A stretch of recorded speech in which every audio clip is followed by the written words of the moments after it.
Баршаңызға сәлем. Қазір біз сырники дайындайтын боламыз. 1 килограмм творог, яғни делторий деген коробкада болатын.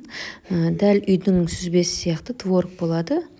Кез келген азық-түлік сататын магазиндерден табылады. 1 килограмм творогымызға 1 штук жұмыртқа, 100 грамм шекер мен 100 грамм ұнды салып, және 1 шай қасық разрыхитель салып, барлығын жақсылап араластырамыз. Толығымен араласу керек, қыздар. Дәл осы делторийдің творогымен жасасаңыздар, дәмі өте нәзік, ерекше бір вкус шығып тұрады.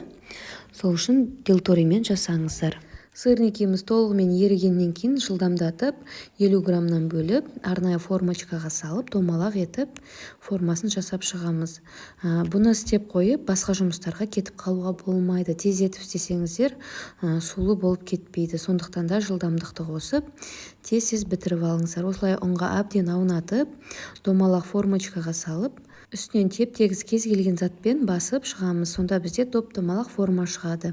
Қыздар, жылдамдатып істемесеңіздер, тез суланып кетеді. Мендегі сырникидің формасын шығаратын формочканың диаметрі 7-8 сантиметр.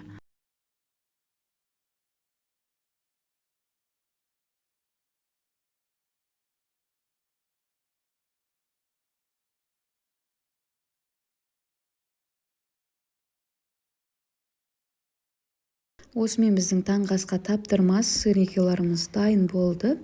Қатырып болғаннан кейін 8 штуктан упаковкаға саламыз. Мен әр упаковканы 8 штукты 1800 теңгеден сатамын.